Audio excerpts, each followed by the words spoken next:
I'm terrified, so... It is scary stuff, but fun. They have all sorts of levels of scary. It would be a great weekend, though. Weather's going to be perfect for it. All right, let's talk food, shall we? Well, drinks. They're being served from adult beverages to classic treats, even soup in a can. No slurping and chew with your mouth closed. It's time for a heaping helping of Fox 8 food at 4. Up first, bottoms up. If you like scotch, really like scotch, then take a look at this. It's the world's largest bottle of scotch. The bottle is nearly 6 feet tall. It holds about 82 gallons of 32-year-old Macallan whiskey.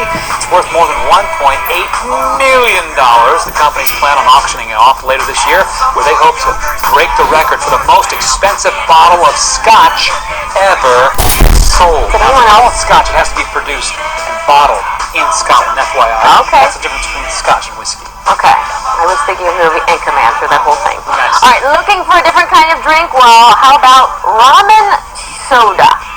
All right, so Cup of Noodles is celebrating its 50th anniversary with ramen-flavored soda. There's Cup of Noodles, which is a ginger ale type of soda, and then the seafood noodle is a cream soda. Curry is a type of cola, and chili tomato has a tomato base. All are infused with particular ramen flavors. So far, they're only available in Japan, so we might not be able to try them, at least just yet. And we are serving up one more drink in Food at 4, and this may be perfect for dessert.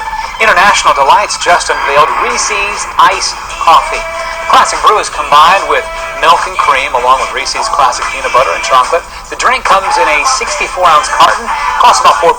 Cartons will be hitting shelves in early October. Sounds delish. A lot of sugar, but delish. Yes, gotta count those calories. Sounds real good. All right, you know what else sounds good? This forecast that we have coming our way the rest of the week. I'm going to not complain about the humidity this week, Melissa, because I know what's about to come our way. That's right. So it's like the last full week of summer is definitely going to be feeling like summer. There's no doubt about that. From West Geauga High School. So this morning, well, late last night, we had some showers and strong storms coming through.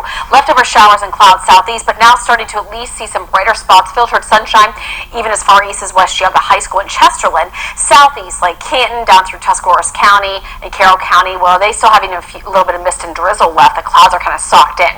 It was a steamy one yesterday, near 90, whereas today we've been suppressed because of the cloud cover and the front that came through. So the corridor of cooler air, 15 degrees cooler. Right now, we're currently located at 72 at Hopkins. A little cooler off to the east, Youngstown, Nashville, where the clouds have been really stubborn out there. More sunshine, you're up to 76 in Toledo and 82 in Kansas City, for an example. But the drier air, dew points are dropping. We're down in the mid-50s now, much more comfortable humidity-wise, and that will continue to be the trend here as we go through the evening hours, the overnight, and tomorrow we'll hang with some drier air component, still some comfortable temperatures, and these showers are slowly going to exit. But boy, Tuscarawas County, Carroll County, Stark County can't seem to catch a break, even through Trumbull and Mahoning County. Mist, drizzle, some low-lying moisture and a lower cloud deck. Right now, we're looking at some areas that had more than an inch of rain, like Ashtabula had over an inch of rain, close to an inch at Hopkins. A lot of that came through from the heavier thunderstorms that came through last night. And then to the south, we think that's a lot of rain. Boy, Nicholas just unleashing so much rain in areas that certainly don't need it. So flooding concerns along the deep south coastline through Kentucky and Tennessee, and now severe weather threat here from Maine all the way down through portions of eastern Pennsylvania. And there's one county in Maine under a tornado warning right now from that cold front that came barreling through our area last night. Eventually, we're going to clear things out overnight tonight. Tomorrow, beautiful sunshine. Highs upper 70s, lower humidity. And Friday, we'll have a few extra clouds billowing south and east, but overall, it's going to just be a little hotter, a little more humid as we head into this upcoming weekend, the last full weekend of summer. Next 7 days, about a 10% chance of a spot storm on Saturday. That slim of a chance. And really, where it's dry all the way till Tuesday, a few afternoon pop-ups. Better chance Wednesday with the actual front. That's also the autumnal equinox. And then behind that, it's going to feel a little more seasonable, or a little more like fall late next week. Mid-50s tonight, clearing and great, comfortable sleeping weather. Upper 70s, mostly sunny, low humidity. Delightful, a pleasant day tomorrow. And for football, not bad, just a touch more humid, a little hotter. We'll see a partly cloudy sky, low 80s, spot storm, very slim chance on Saturday. And then Sunday and Monday, revving up the heat. An afternoon pop-up storm possible Tuesday. Best chance of scattered storms Wednesday with the actual cold front behind it. Drying out, falling back to the 70s with some sunshine. Natalie and Gabe. Here's to brown, crunchy grass. Thank you, Melissa. Okay. Well, the much anticipated 2021 debut of Odell Beckham Jr. has been put on hold. For the latest on that story, we are joined live by Fox 8 sports anchor John Telich, the legendary Mr. Telich. Well, good to be on board with you guys, and I think we're just going to have to wait a little bit longer here. The anticipation will build for this guy, right? Oh, well. Want to see him out there. Kevin Stefanski opening up his media session today in Berea and said that OBJ is out for this week. He said there's no setback. Odell continues to progress. Stefanski wanted to provide some clarity versus the way it unfolded in Kansas City last Sunday. To refresh everybody's memory, OBJ injured against the Bengals October of last season, got surgery in early November, ACL tear.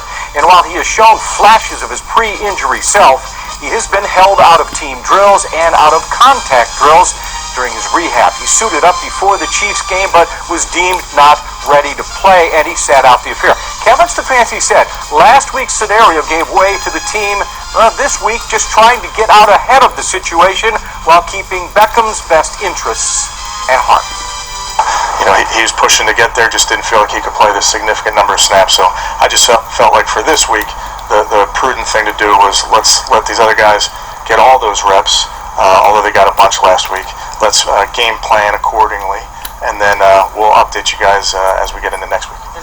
So he was obviously out there today, looked fine from my vantage point in the only 20, 30 minutes or so that the media is allowed to observe, and they will continue to be very, very cautious as they move forward.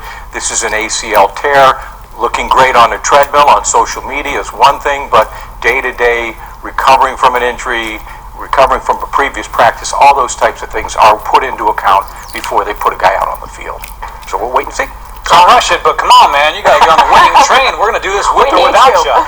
Well, that's what a lot of people are saying. You know, he's a phenomenal talent. They had some pretty good success last year when he was on the sidelines, but I would always say that this guy is a phenomenal talent. Get him out on the field when it's best, because he will only make the team better. Very true. Thank you, JT. You bet. All right, week 5 of Friday Night Touchdown kicks off this Friday night at 11 p.m., and we need you to help us pick the Friday Night Touchdown game of the week. Choices are right there. Berkshire at Independence. Brookside clashes with Columbia. Eastlake North heads to Willoughby South, and Rootstown versus Southeast.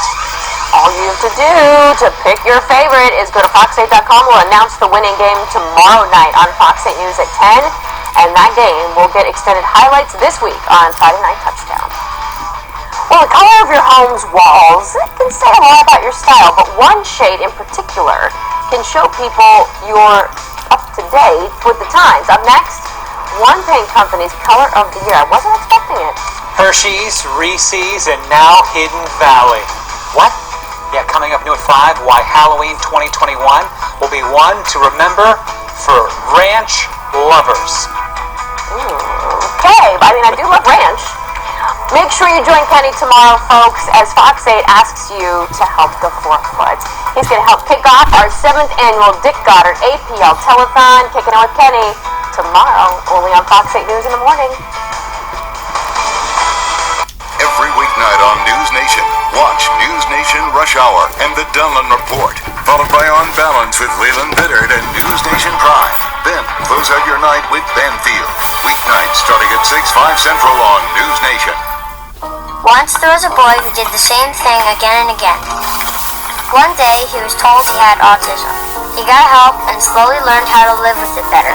Early intervention can make a lifetime of difference. Learn the signs at autismspeaks.org.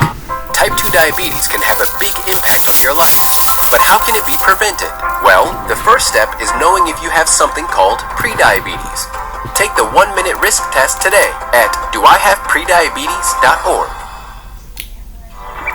When they learn something new and you can just see in their faces, it's such an incredible moment. It's those moments that are my favorite.